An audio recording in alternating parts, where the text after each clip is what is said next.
So, whose funeral are you going to? Well, you probably don't know her. Luann, I think it's Luann. It's Kenneth Gerald's wife, our insurance man. Well, he was our insurance man for years. He's a relative of Grandma's. Yeah, he's a cousin. Yeah. So, okay. Huh? Okay. I don't know who she is. Well, She wasn't a person that really got out and done very seldom. She was at home all the time.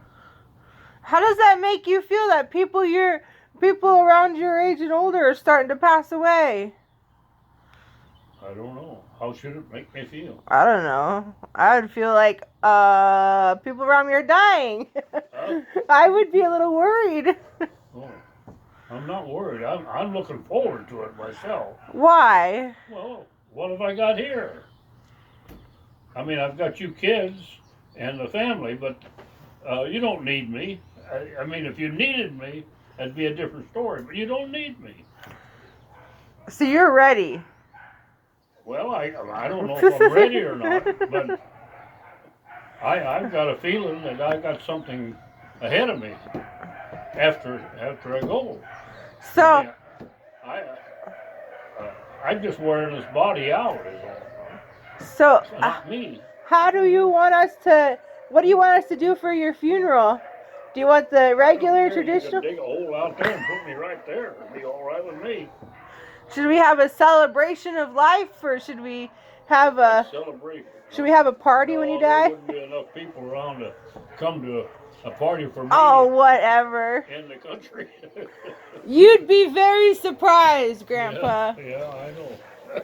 So, do you want us to have like just a traditional funeral, or do you want us to have a party? What? Do you want to have a traditional funeral where everybody dressed in black and is sad, or do you want us to celebrate your life?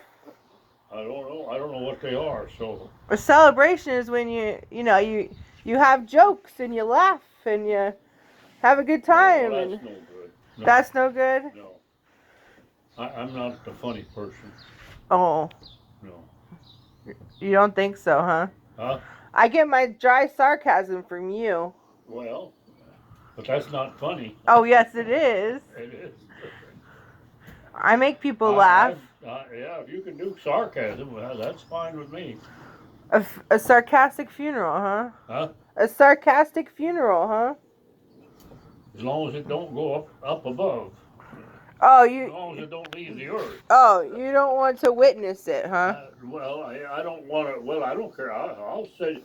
If they allow me, I'll sit around and watch it. Yeah, but I don't want to offend anybody that's someplace else. So you want us to make sure you get into heaven or wherever you want us to make sure you give you enough time to get into heaven or. Well, I don't believe in heaven. I believe that there's a million planets out there, and they're out there for a reason. And I think it's when we put our what's the word I want?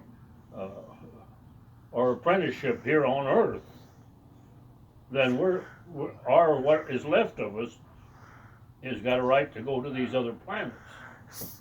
Because as soon as we get rid of these bodies, we can travel at the speed of light. Interesting. So, do you want to be cremated? Do you want to be cremated, or do you want to? Well, it don't really make me any difference.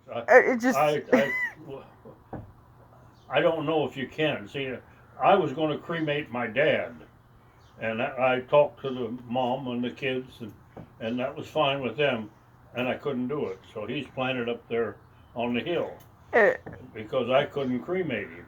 Well, why not? I just couldn't do it. A personal thing you just couldn't do, or? Yeah, it was a personal thing. Well, cremation. When Dan and I pass away. When Dan and I pass away, we're going to have to look into cremation because there's not going to be enough room for. Well, Mom and I bought them plots up there 50 years ago. I know. Do you want to donate your organs for research? Or No. or do you want to donate them to? At my age, I don't think they want my organs. Oh, you think They're so? wore out. Oh. Just curious. Huh? Just curious. Well, I don't care what you do with the body. It don't make me no difference. The body is. You already be in a whole other universe, huh? You'll be in a whole other universe. That's right. I'll be in a different situation. I don't know about a universe, but I'll be in a different situation. I'll be me, not the body. Just won't have the body. The body is what makes me able to function here. Yeah. But when the body dies, I can't function here any longer. So I've got to find wherever else they got for me. So, what was the hardest funeral for you to go to, besides Grandma? Well, when I was in the 8th grade, a couple kids got burned up. And that was kind of hard. I didn't know them real well, but I knew them.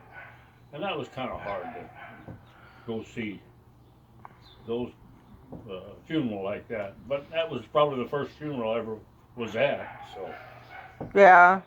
it's the only one I can really remember. And I didn't really know the kids that well, but I did know them. Huh.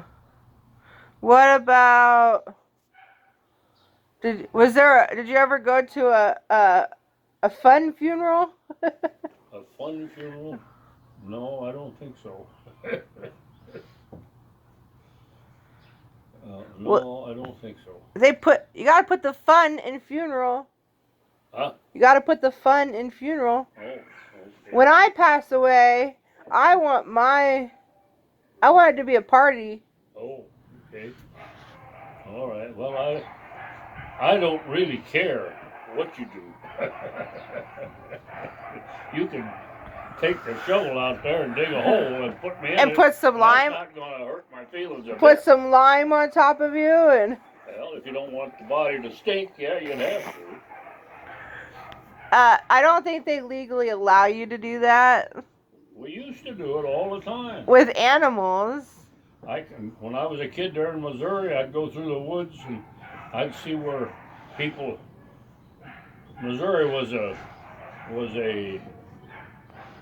place where people, when they come to the West Coast, Missouri was their last place they could buy stuff, goods, and St. Louis was the last good shopping place. And so when people would leave St. Louis, and start to leave Missouri, apparently every once in a while a group would either be sick or they'd say, "Oh, that's enough," and you could homestead almost anywhere in the United States. Yeah. And they would just get a plot of ground out there in the woods there, and what was the woods? I'm sure it was clean when they did it, but back in the 40s when I was in Missouri, and we were out in that area, I run across two or three houses and several stones. People, yeah. Yeah, of people having died there, and so they just didn't go all the way out here. They stopped there in Missouri. But that would have been, for people from the East Coast, Missouri would have been a long way. Yeah. So they made it a long way. Yeah. Maybe they just like Missouri. Was as far as they wanted to go. Maybe. Yeah. But there's laws and regulations, and the government doesn't allow you to do that anymore. Well, it's his homestead or to bury yourself in the front yard. When we came to Oregon in the 40s, Eastern Oregon still, you could go into Eastern Oregon and still homestead. Yeah. But it's very hard. You got to remember, you're going to be homesteading where there are no people and there's no business, there's nothing. So you better have something in your pocket, or at least till you get a crop, some kind of a crop coming in, or you're going to starve to death. Yeah. And So it's not as simple as it sounds. Homestead, you know.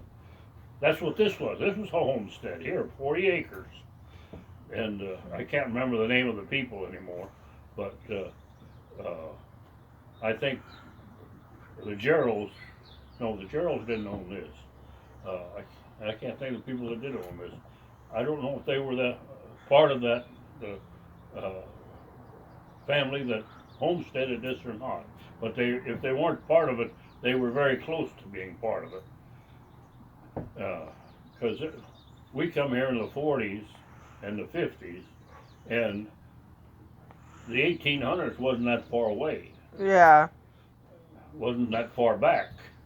And that's when most of this stuff went on. It was in the 1800s. The Wild Wild West. Well, that's what you heard back east, you know. I remember when I come out here, and my dad and the whole family had left, and I stayed there to graduate from it. I told them I wanted to graduate from something, so I stayed there and graduated from the 8th grade, and then I had to take a train and come out, and people would tell me, "Where are you going?" And I said, "To Oregon." "Oh, there's Indians out there. You got to watch out what you're doing out there." This was in the 40s. Yeah. And up through the middle to the tail end of the 1800s, that was true. Well, that didn't stop you. You. Oh no, you're kind of worried about it a little, though. My family was out here. I had no place to go. Well, don't die anytime soon, Grandpa. Huh? Don't die anytime soon. Oh, I don't know how I would explain it to the kids. They love you. Yeah. Oh well, don't worry about it. I don't feel like I'm going tomorrow. Maybe the next day. Maybe the next day. All right. Well, I love you. Yeah, I love you too. I'm gonna go eat breakfast.